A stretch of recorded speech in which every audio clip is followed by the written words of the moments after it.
This is Michael Franti with Come a on little in. Subterranean homesick blues. Kick it off like this. And say Johnny's in the basement, mixing up the medicine. I'm on the pavement. All right, everybody, come on in. Connor, just take it down a smidge. Welcome, everybody. Look at Open up your cameras and say hi to each other. Hi, Kathy Keegan. Hey, Connie. Hey, Jane. Hi, Lisa. Come on in, everybody. Feel free to dance. Face full of black soot, talking at Hey, the Bruce. Come on in. but the phone's tapped anyway. Maggie says that many say they got a bust in early May. Orders from the DA. Look out. All right.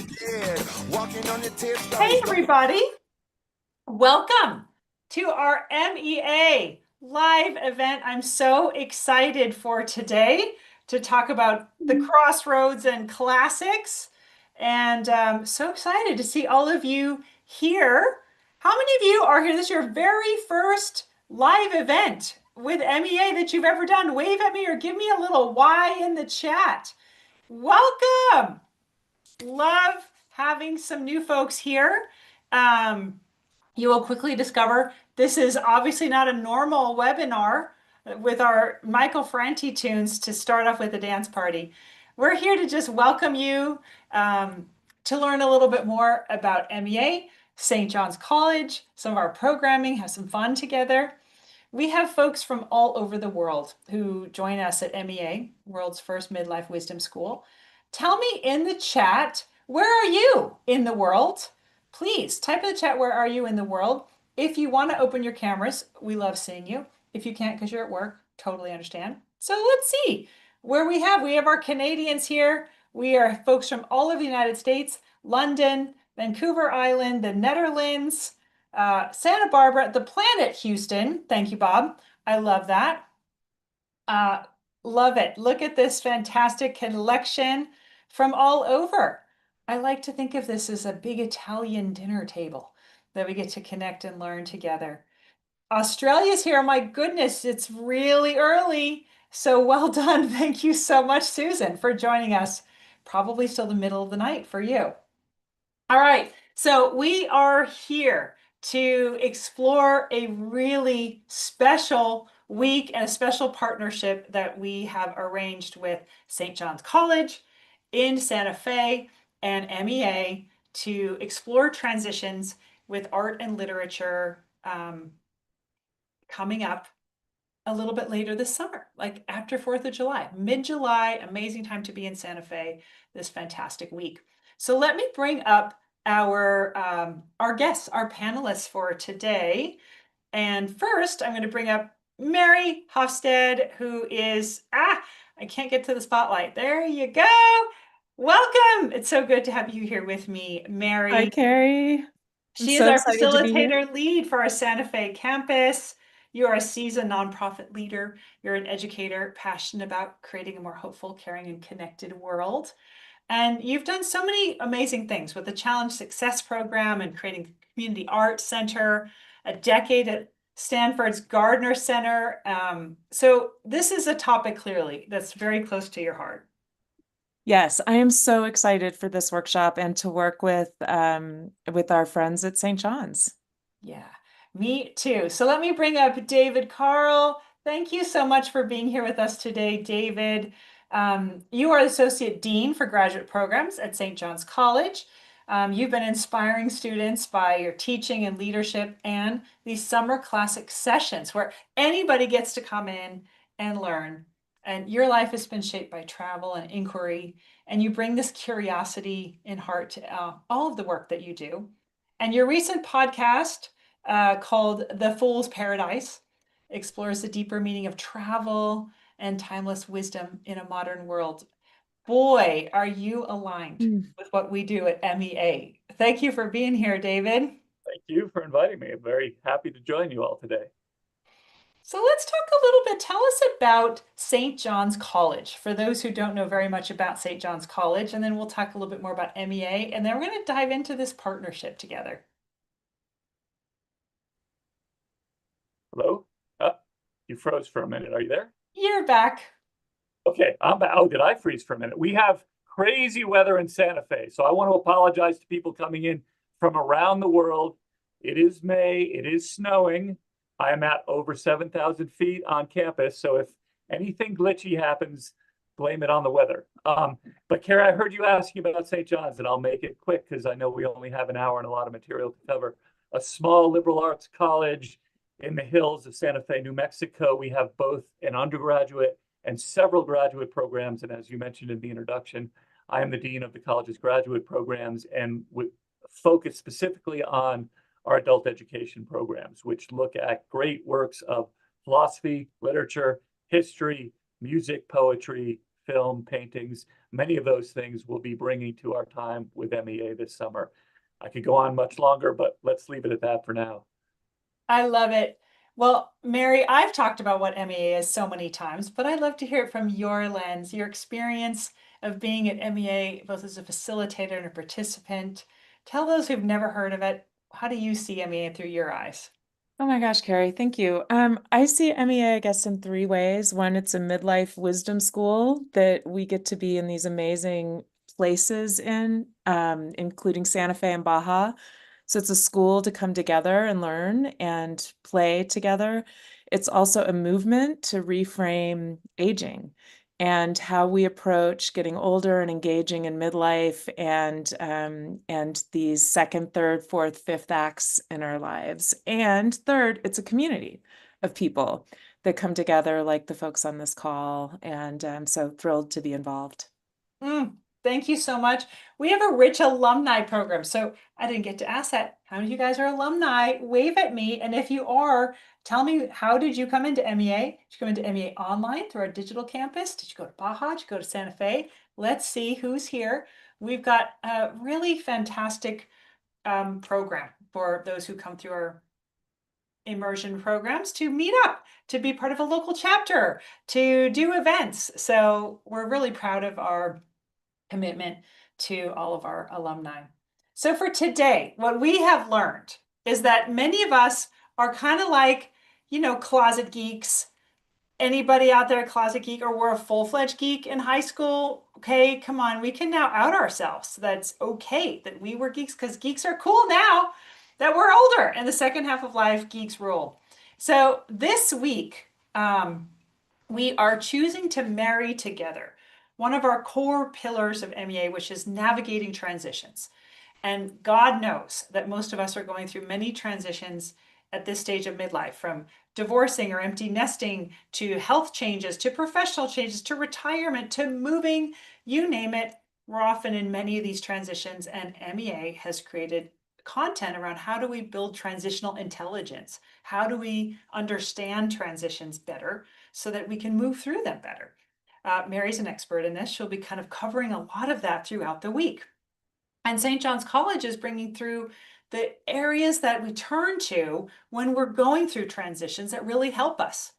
So we're going to cover three of those areas that many of us turn to today. The first is literature. Oh, how many of us still love to read, right? It's just a big part of our life. So pop in the chat for me. What is your favorite book? What is your favorite book?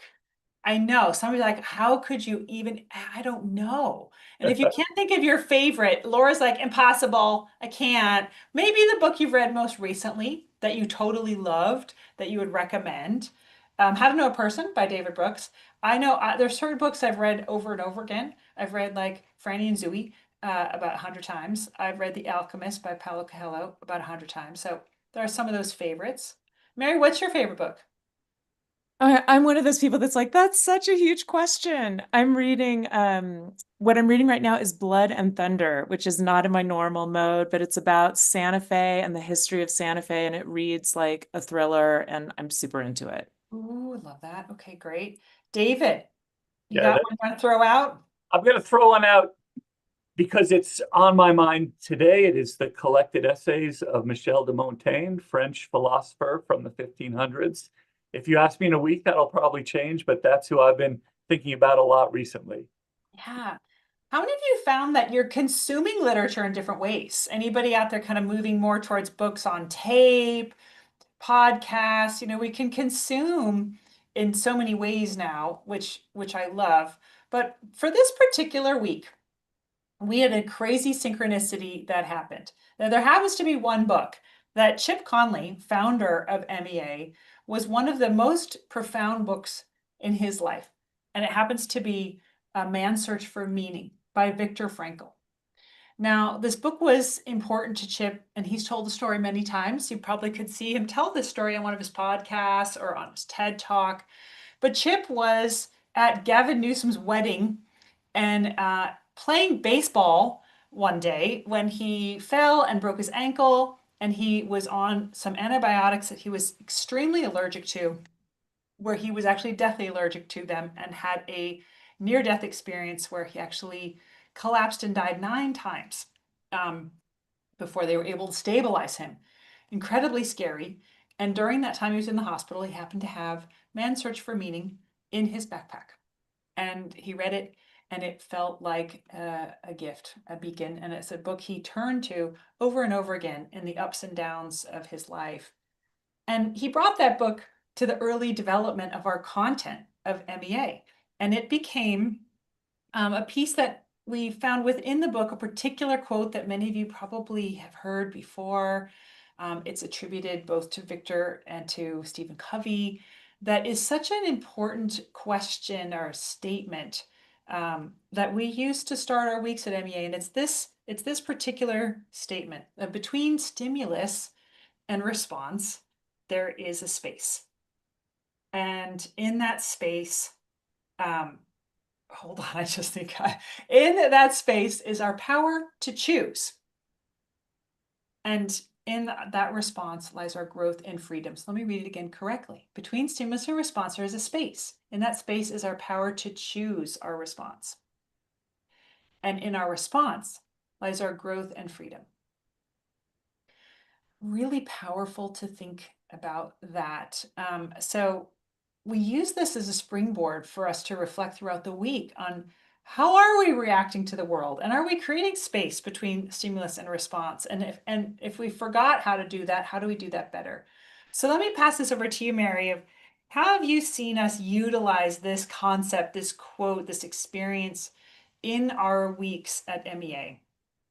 I think there's a few things that come to mind, Kari. And I first of all, I love this quote, and it's kind of like the living of the quote in daily life is one of the things we kind of do throughout the weeks in MEA. And just reread Man's Search for Meaning in preparation for this week together, and was so moved by so many things. So thank you for bringing that up.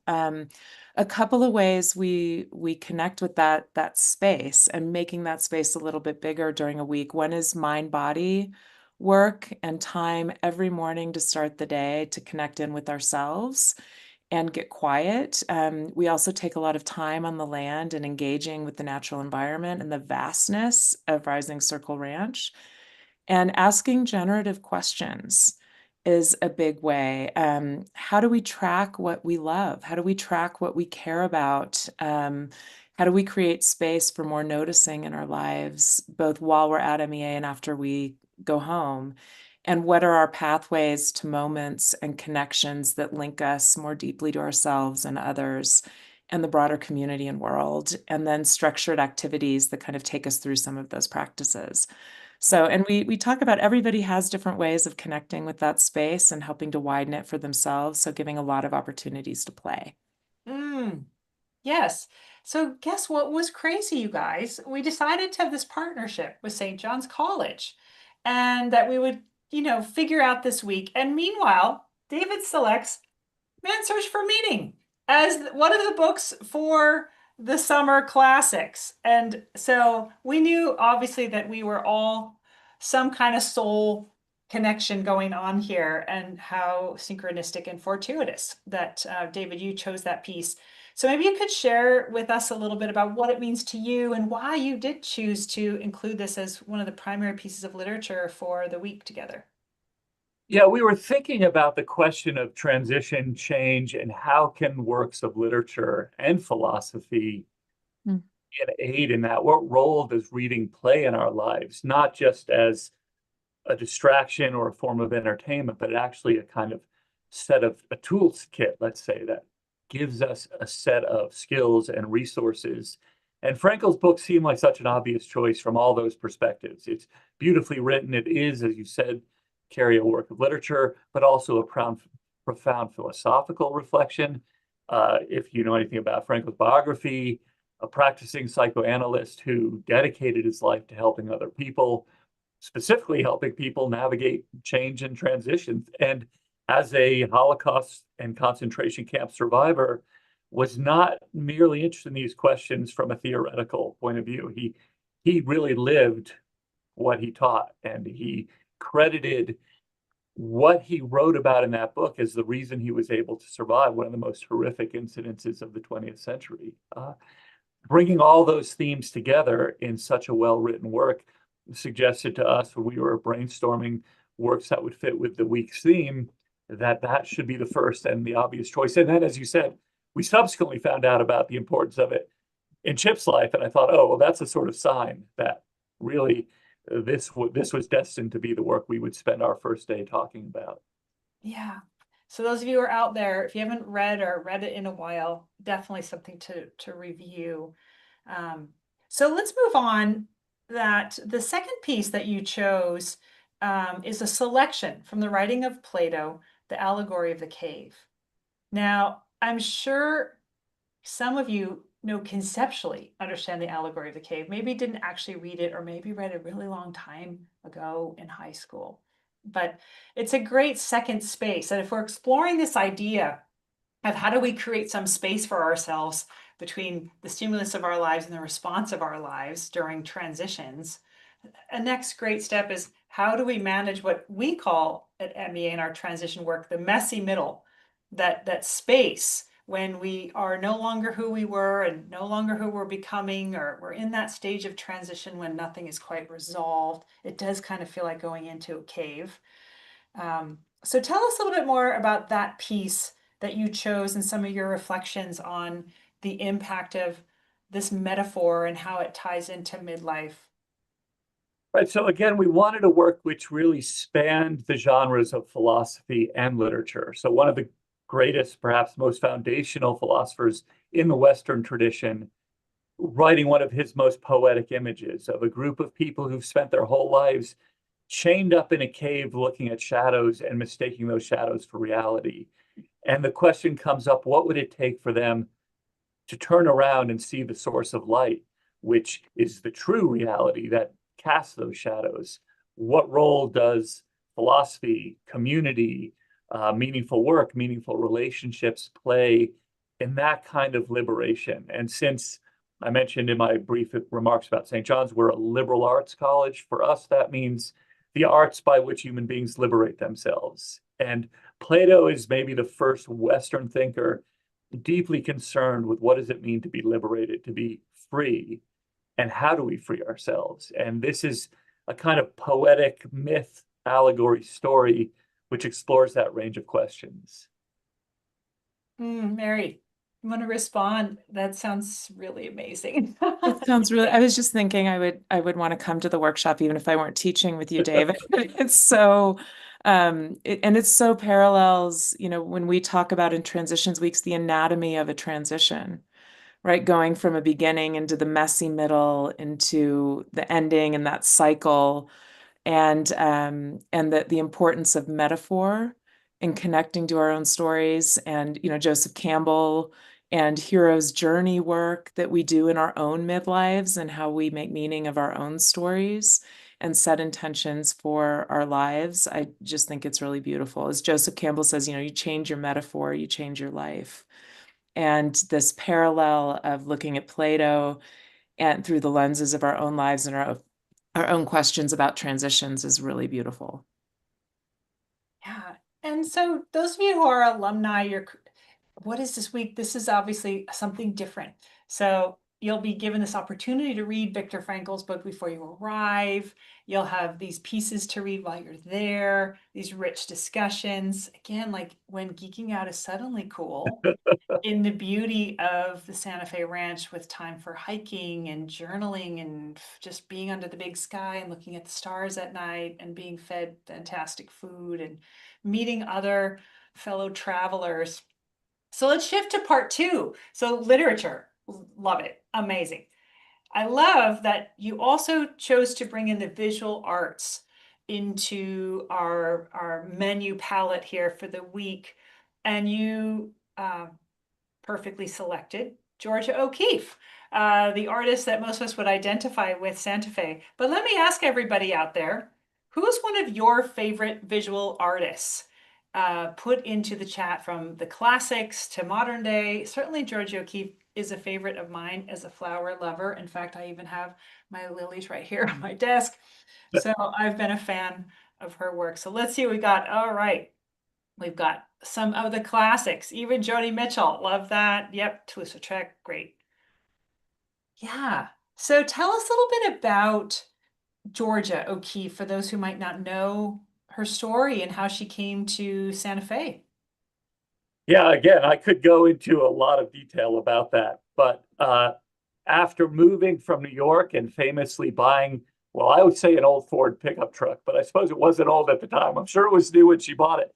Drove here from New York, bought a ranch up near Taos, and spent the majority of her career in and around Santa Fe and in New Mexico, increasingly allowing the landscape to influence her aesthetic sensibility. I see you have some pots in the background. She turned to pottery very much toward the end of her life when her eyesight started to fail. She was living only a few miles from St. John's College. She had a home here, an instructor with whom she was working on not just painting, but expanding, even into her 80s, learning new art forms, continuing to challenge herself, continuing to grow. So she seemed like a perfect person again for the location and the theme of the week.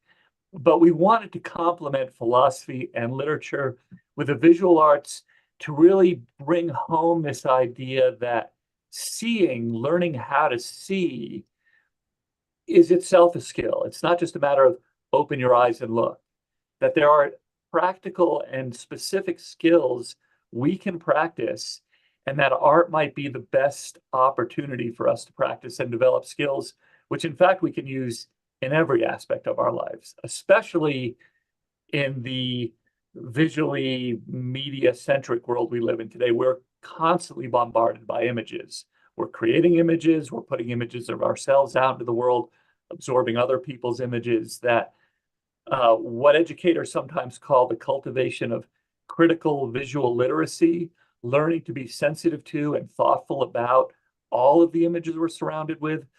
We thought, what better than great works of art to begin talking together about and working on our own on those kinds of critical visual literacy skills. So that was the thinking behind complementing the literature and the philosophy with visual art. I love that. So everyone that comes will be given some selections of Georgia O'Keeffe's work to see as beautiful, high quality prints. And you'll be teaching a little bit about this idea of how to really appreciate visual art. Everybody gets to take a field trip to go into Santa Fe to the Georgia O'Keeffe Museum, where you'll be kind of providing this curated experience of how to really interact with some of her pieces of art, and then off to a cocktail party, super fun at Santa Fe College, St. John's College before heading back to the ranch. So really fun to bring that in there. And then we move on to, well, first of all, Mary, anything you want to share about visual art and the beauty of capturing, the high desert as an art form? Somebody just wrote in the chat, truly seeing is like truly listening and not just hearing. But I'm an arts educator in part by training and worked with Elliot Eisner and others. And these art as a way of world making and learning to see more deeply self, other, and then as a community force and social connection is such a big part of MEA, that it's also a vehicle for connection and making sense of place and connecting to place. And love, David, that you're bringing in O'Keeffe, given the deep roots here and the pluralism of her making and the way she related to this land. So I think combining the art and the literature is beautiful and is a part of what we bring into our weeks. And this is super fun. And maybe before we jump to the final part, which I think will be poetry, I want to say something about the connection for me between painting and poetry. I've been up at St. John's, maybe I should have said this in my introductory remarks, for 25 years now, mostly as a teacher, occasionally as an administrator when I've misbehaved and the college wants to punish me for one reason or another. But my heart really is in the teaching. And what we say about our faculty at St. John's is that our ambition is to be the best student in the classroom, that you can never be a teacher unless you're learning with your students. And if I had to say, you know, in one sort of soundbite word, what have I learned by being at St. John's for 25 years? I'd say I've really learned to slow down in all of my encounters with everything we do here. Slowing down when it comes to looking at art, and I was mentioning this to Kari earlier, means you can spend an entire hour looking at one painting if you have other people to do it with. Hey, have you noticed that? What do you think that is? Let's talk about color. Let's talk about composition. Let's talk about perspective. All of the details come alive when you share that experience with other people. And when this experience is over, I'm teaching a class this afternoon. It's a Chinese poetry class. I know, Kari, you're going to be directing us to poetry in just a minute. It's a 2-hour class, and each afternoon with my graduate students, we look at 2 poems in that 2-hour period. They're between 4 and 8 lines long. These are classic Chinese poetry forms. And the first time we spent an hour talking about a 4-line poem was sort of a revelation to me. I wasn't sure if we'd be able to do it. And yeah, we had more than an hour's worth of things to say about just that poem. And I'm not talking about the background and the historic context and the biography of the poet, just the words on the page. And with the paintings, it will be not a lot about O'Keeffe and her biography. It will really be, let's look at this painting together and see what we can see. Love this. This is so great. I hope you guys are enjoying this so far. So the 3rd chapter indeed is poetry. And so it's an interesting thing how poetry for some is something very close, some not a big part of their lives, but it's something that seems to be very rich and accessible in midlife. So tell me, everyone, what is your favorite poem or poet, if you can recall, in the chat? What is one of your favorite poems or poets? There's something about poetry that we've brought through in MEA, because we find that even if it's not something you are relating with on a regular basis in your life, there could be a poem like Mary Oliver asking you, what are you going to do with your one wild and precious life, as you guys are putting in here, that just can crack you open in a way that nothing else can. And John O'Donohue, yep, Maya Angelou, yep. There's the ability to encapsulate some of these transitional moments of our lives. It's just so beautiful. So Mary, let me pass it over to you a little bit more to kind of articulate the power of poetry in the work that we do together.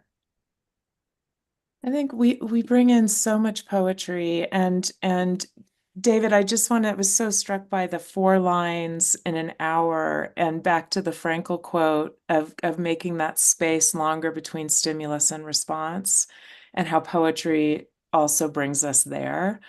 I've just been, you know, we read poems at MEA, we talk about poets, but I'm kind of a research and social science geek, and was just reading, for those of you familiar with the Greater Good Science Center, and I'll drop this in the chat too.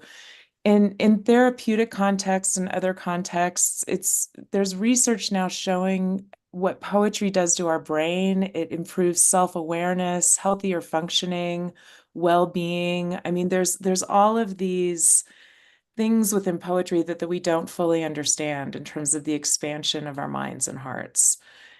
So I love this intersection of poetry, visual arts, and literature and philosophy. So beautiful. Yeah. So, David, I know that Claudia, of course, so just to give her some recognition here, is also teaching this with you, and is going to be helping with some of these pieces. Do you want to share just a little bit about how you incorporated poetry broadly into the summer classics? Yeah, and let me say a word about my colleague Claudia, who wasn't able to join us this afternoon because she's teaching, and that's what we do up here. Most of our classes at St. John's, graduate classes, our undergraduate seminars, and all of our adult education programs in the summer are co-led by 2 faculty members. And although I think probably we all have PhDs somewhere in the distant past, we call ourselves not professors, but tutors, to emphasize that we're not lecturing, we're not, quote, professing. We are facilitating and participating in conversation and discussion. So by putting 2 faculty members in a classroom, you help overturn that sort of sense that there's someone in charge at the end of the table. There's an authority figure. We say the only authority is the work that we're studying together. Is it a poem? Is it a painting? Is it a book? That's the authority we've all come to learn, not to learn about, to learn from. We really emphasize the difference between learning about a work and trying to learn from a work. So the idea with poetry was, and first of all, I should say, I think some people think, oh, they don't like poetry. I noticed we started with Michael Franti's cover of a Bob Dylan song. We remember that Bob Dylan won the Nobel Prize for Literature as a poet, as well as a musician. I think people do like poetry. They might sometimes not have had the right opportunity to engage with it. So making poetry accessible, I'm not sure I want to say fun, but I kind of do want to say fun. Enjoyable, pleasurable, learning what kind of pleasure that is. But of course, the world is infinitely rich with poetry. So for this week, we're specifically selecting a few poems by William Butler Yeats and Robert Frost about growing old and transitions, again, to sort of fit specifically the theme.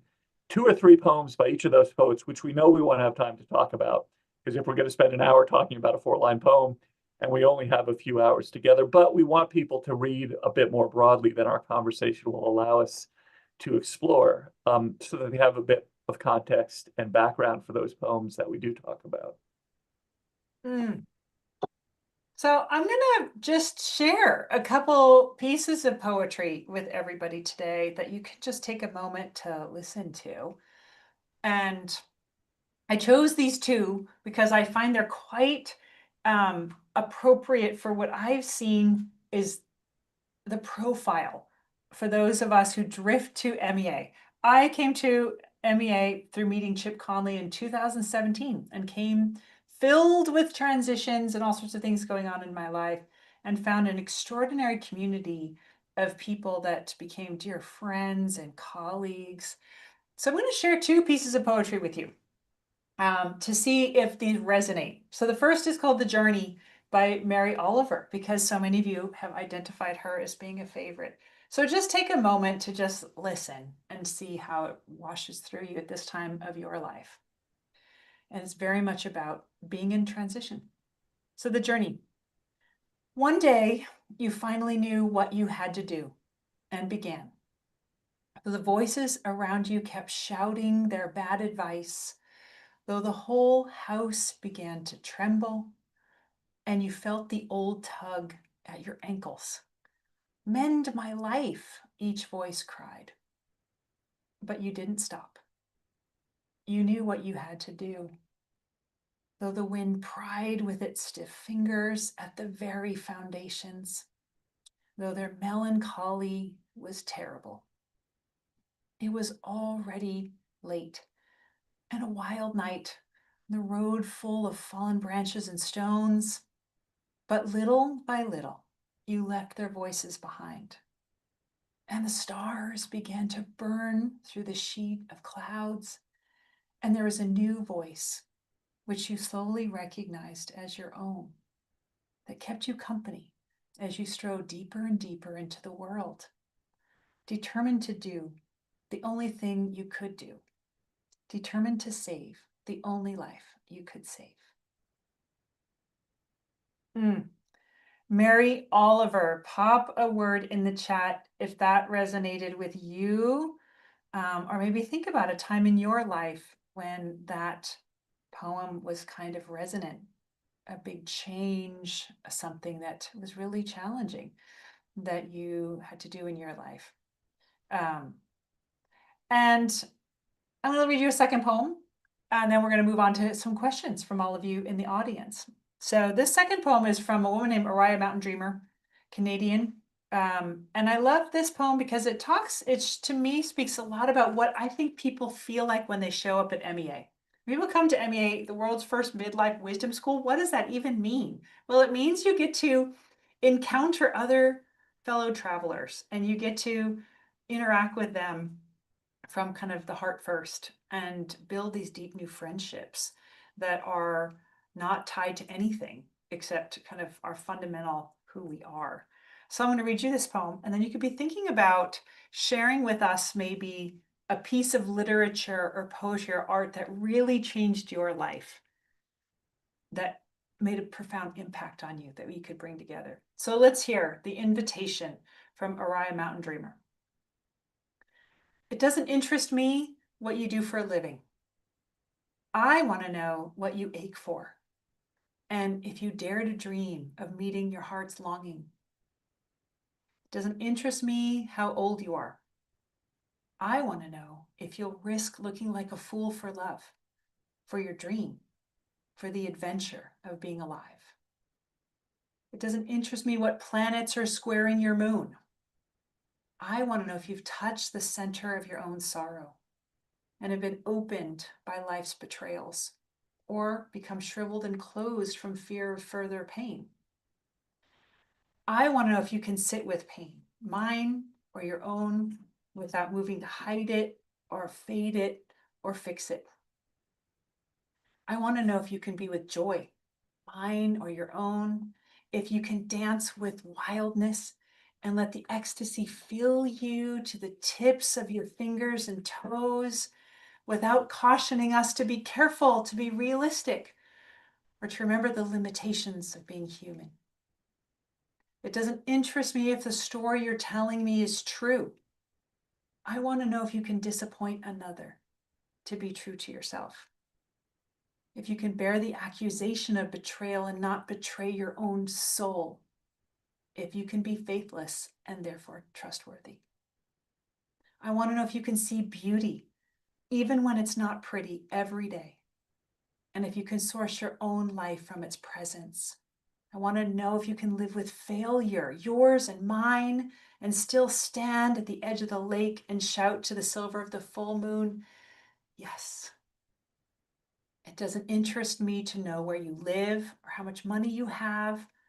I want to know if you can get up after the night of grief and despair, weary and bruised to the bone, and do what needs to be done to feed the children. It doesn't interest me who you know or how you came to be here. I want to know if you'll stand in the center of the fire with me and not shrink back. It doesn't interest me where or what or with whom you've studied. I want to know what sustains you from the inside when all else falls away. I want to know if you can be alone with yourself and if you truly like the company you keep in the empty moments. There you go. The invitation. Yeah, an oldie, but a goodie. So with that, I want to open it up to comments and questions from all of you. Was there a piece of literature or art or a piece of poetry that was a big part of your life, impactful? And you might want to share it with us. You can raise your hand. If you have a question for David or Mary or want to bring a thought together, raise your hand. How do you do that? You raise your hand by going down to the reactions button on your screen, and you'll see some little fun sound effects that you can do. And then underneath that, a place to raise your hand. So who wants to start? Who wants to jump in? Share your thoughts, your reflections, a favorite piece that moved you in your life. Oh, Rosemary, Illusions by Richard Bach, right? How many of us read that one? Meanwhile, while we're waiting, Mary and David, I'm going to open up to either of you to share any sort of general reflections on some of the pieces that we shared today or others that have moved you in your life. Do you want to go first? Go ahead, David. I'm pondering. Yeah, I mean, I guess I'll say I'm fairly involved with the film community here in Santa Fe, and there's an organization in Santa Fe called the Center for Contemporary Arts. I recently did some pre-screening film introductions for them. So any of you who are local, strong shout out to CCA. And after one of those introductions, the educated head came up and he said, "Oh, that was great. And some of the people have asked, would you be willing to teach a master class here?" And I sort of scratched my head and I said, "Well, I don't really think I'm a master at anything." And I've been living with that question. If I were to, I mean, of course I teach all the time, but a master class is supposed to be something you're expert at. And I've been asking myself, what is that? I realize if I'm really good at anything after 25 years of teaching, it's reading. And more importantly, reading with other people. And I mean that in a very broad sense, reading a painting, reading a movie, reading a poem. So hearing those really beautifully read poems makes me think, okay, now I need the poem in front of me. I need to like look at every word. I need to study the line breaks and the rhyme schemes and the meter, the punctuation. I love having it kind of flow over me, but it kind of makes me greedy, like, okay, yeah, give me more. Which is what we try to do in class together, is get more in a, hopefully in a generously greedy way. Love it. I love that.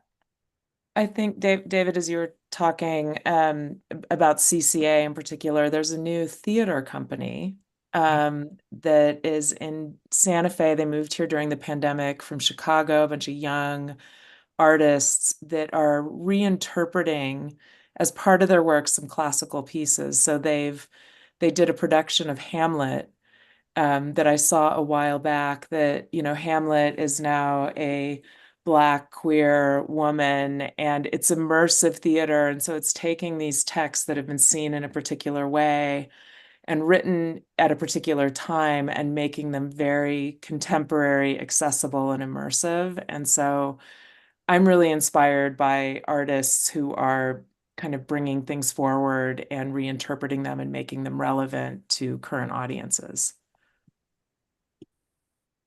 Love that.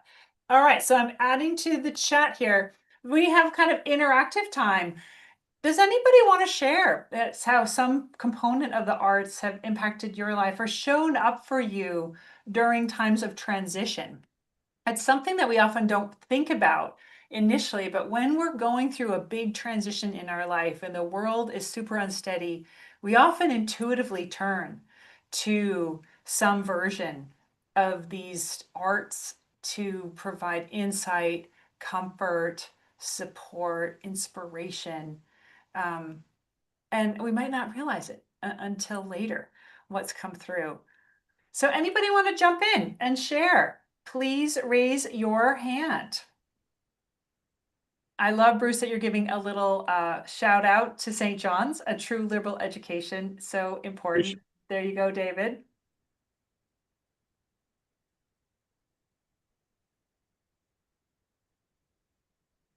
Look at that. I think everyone's a little content here.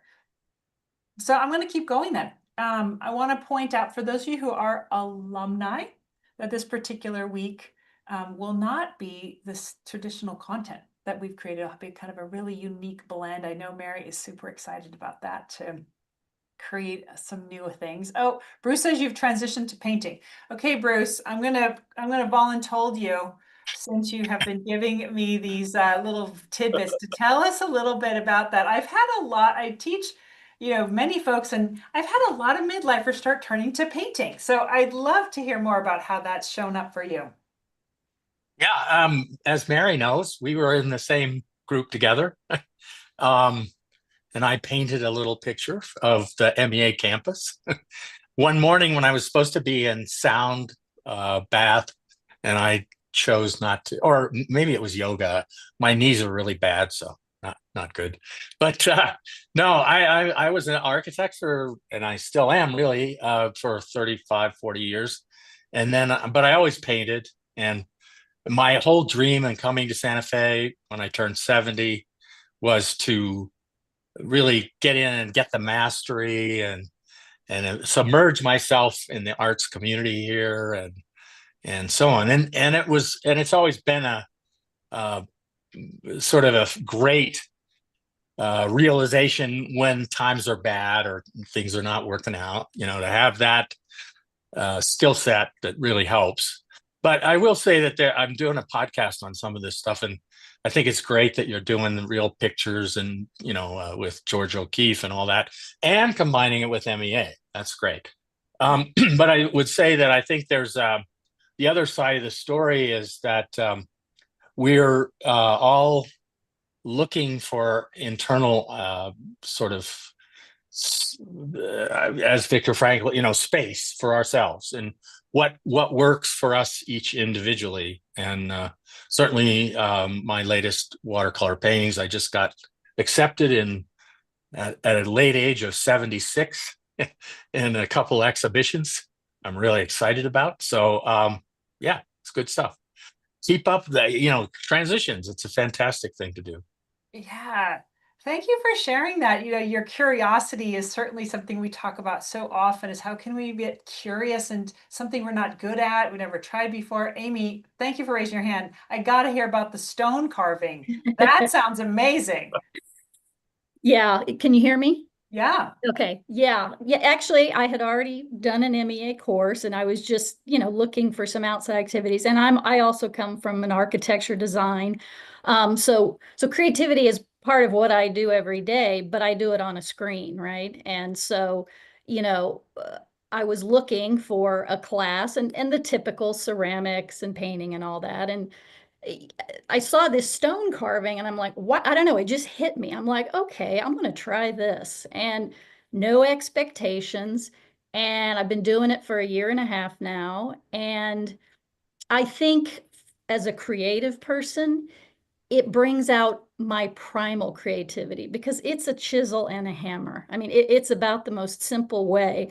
And you're taking a rock, something that's ancient and old. And it's exploratory for me, and it's different. I specifically said to myself when I started, there's no deadlines.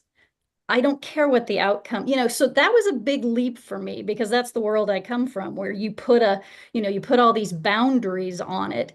And there are 3-hour classes every Saturday. That 3 hours just flies. And so, but it's not just exploratory from an artwork form. It's actually mentally very much so. I don't put in earphones and listen to music. It's the tapping of everyone around you. And there's just something about it that is primitive and simple. And through the work, I am exploring myself, actually. So much more than I ever could have imagined for just going to take a creative outlet course. Yeah. Yeah. Oh, love that. Thank you for sharing that story. It just articulates all these things that to Mary's point, in reframing aging, that do not necessarily have to have an objective beyond curiosity and exploring, and using that as a tool to springboard into reflections and trying something new. So go, Amy. Thank you for sharing that story. Hey, Moss, come on up. Hey there. So, I'm responding to two questions. One is, what have the arts done for me? And, as a kid, I started drawing and painting. I now realize it was because I had asthma and I was meditating to try to get through asthma attacks. But it shaped me, and I recognize that it's really led me into nonlinear thinking, which is so important because we're trained in very logical linear thought. And it's not testable to be nonlinear. So it opened up the whole world of creativity and possibilities. But I also think that it's all about intuition and developing your sense of confidence in your own intuition as you're doing art. And of course, MEA is all about that. What are you feeling? Where are you gravitating to? All of those are intuition based. So very much part of who I am. David, what if you want to respond to them? That I love could I identify this nonlinear thinking was a survival tool, but has stayed with you throughout your life. And now from this vantage point, you can continue to deepen the impact of that. Yeah, I mean, one of the things we often talk about at St. John's is what are the elements of something we call intellectual courage? What does it mean to be courageous intellectually? And we talk about the intersection of reason and the imagination, and how either of those, unsupported by the other, are only doing half the job. And that's, again, to go back to your question about why the allegory of the cave. Plato, the great champion of dialectic reasoning, of logically solving philosophical problems, creates these elaborate, poetic, very imaginative images to illustrate his points. So whether it's nonlinear thinking or rational thinking fueled by imagination, or imaginative thinking based in reason, I think what we're looking for are the intersections of different ways of thinking, processing, experiencing. And practice, artistic, of course, we won't have time in our short classes to carve stones or pick up a painting and brushing, but those seem to me the natural, obvious, and desirable extensions of what we do together. That once you've read, you might want to turn to writing, or once you've seen, you might want to turn to painting. Yeah. Love it. Thank you. I mean, I think you're articulating so much what we're trying to support all of us to lean into, is to recognize these different reflective tools, whether it's cooking or art or literature or poetry or mindfulness, nature, that give us this ability to get out of that linear thinking that we've been so trained in that first half of life to succeed, to pull back from that and shift. So thank you, Moss. That was great insight. Love it. Pat Whitty, my friend, come on up. Hey, Kari. As you know, I'm the MEA librarian. I've been talking to Derek Gale about finding a workshop where I could stay a couple extra days and catalog the libraries, because that's one of the projects I want to put it into an app. And I think this is the one, because I think it fits perfectly, and it will be right after my 83rd birthday. And I have a history of celebrating my birthdays in unique and unusual ways at MEA. And so I keep that tradition up. But the way art has influenced me, my dear friend Bill Zahner, that we rode motorcycles together for over 20 years. He was a beautiful artist. He did nothing but paint his entire life. He died at 86. He was nominated as Texas State Artist. He was a beautiful landscape painter. He taught me how to see. He taught me how to see. And he taught me how to see the light, shadows, and shapes. And he was a cantankerous old curmudgeon, but he was delightful. And we just loved to sit around listening to him tell stories and talk. And one of the most moving paintings of his was something that I would have overlooked and never paid any attention to.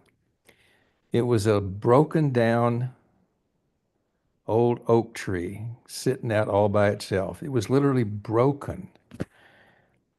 And he saw the beauty in that, and he saw a metaphor. And he explained to me one day how that tree was a painting of himself at his age, because he says, I'm broken now. He says, my legs don't work anymore. I'm broken like that tree. But if you look closely on that tree, you'll see new growth coming out in spite of the fact that the tree is broken.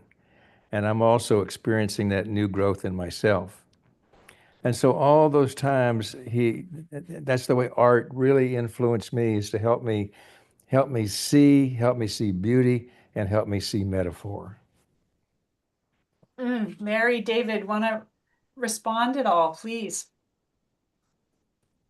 Dave, I'm going a slightly different direction. Pat, I love that. I so hope you come. The image of the broken tree is something I'm sitting with.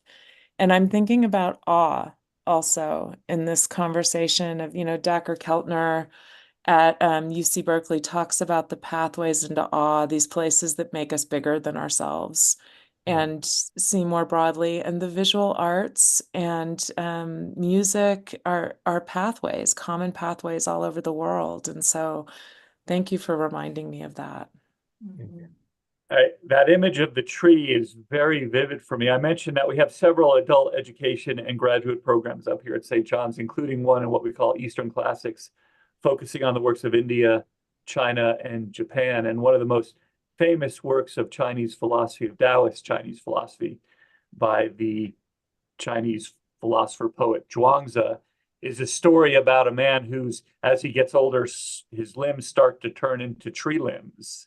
And he becomes all sort of knotty and gnarled, and he can't stand up straight. And he says, but I'm just embracing the change in the evolution of my body from one state to another. Like, I was a person and now I'm going to be a tree. So that story just really resonates for me with that image from Zhuangzi.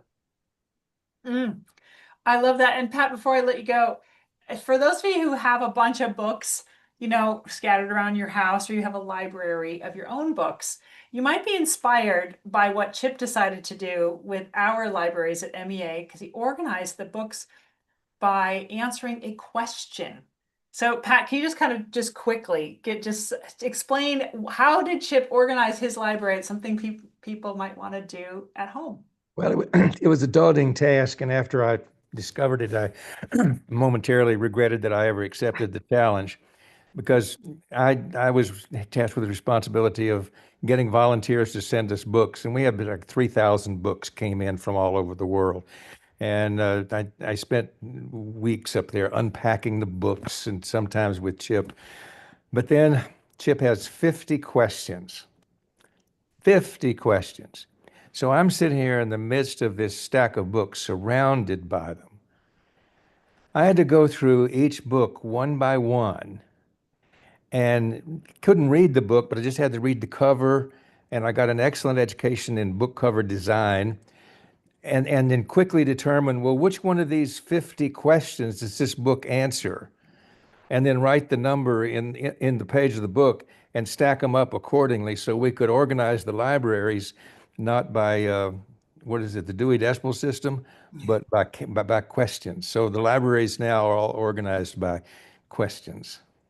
Okay, I want to jump in on that comment as well. Every class we do at St. John's starts with a question. I said already, we don't call our faculty professors, we call ourselves tutors. And when we sit down, one of the two tutors, this is a famous sort of nomenclature at St. John's College, we ask what we call the opening question. Every class has an opening question. And 2 hours later, we have probably not answered the question, but we've sure learned a lot about how much richer that question was than we ever thought it could be when we began. Just real quick, I was the dean of the School of Business at a small university here for a while, and I taught classes in business. And I had one class I couldn't get anything out of the students. They were just there for the grade. And one time I said to them, look, I got good news for you. There's no homework. All I want you to do is come back to the next class with a question. That's it. Just come back with a question. Nobody came back with a question. So it's so important. I love that. That's so good. Thank you, Pat. Well, I think you guys can now see how, when you make a new friend in midlife, and it's so exciting to make a new friend, MEA and St. John's College are going to be besties, new friends, sharing this deep, similar love and this capacity to have this fantastic talent come together. So thank you, David, for being here today. And thank you, St. John's College, for agreeing to this super unique partnership with MEA to do this special week of the Summer Classics and Transitions, a week to come to the ranch, to enjoy a small group, to enjoy this immersive exploratory process, to be able to take a little field trip into town, and to have this rare time to leverage these tools to reflect on your own life and to see where it springboards you into the future. So, Mary, any final thoughts before we say goodbye to everybody? Just thank you, David. I'm so excited for the partnership. And I just keep thinking to the generative questions and that quote, we live in we only get the answers to the questions that we ask. So may you all go out and ask great questions. Love that. David, final word. Mary, I think you said it perfectly. So Kari, thanks so much for the invitation. Mary, thanks for the opportunity. I'm looking forward to our time together this July, and hopefully we'll see some of the people who joined us today in the future. I love it. Thank you all. You'll be getting the recording of this sent to you. If you want to learn more about this program, you can contact our advisors. Lucas is actually on the call today, and book a call for free. Lucas will talk to you, or Daniel, our team. So thank you, alumni. Thank you, those of you who come here for the first time. Enjoy the rest of your day. Go find something to, surprise and delight you. Ask good questions, and we'll see you again at our next event. Have a great day, everybody. Connor's got some music to take us out of here. There we go. Thanks, everybody.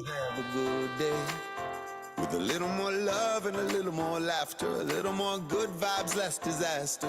Today would be a very good day just to have a good Thanks, everybody.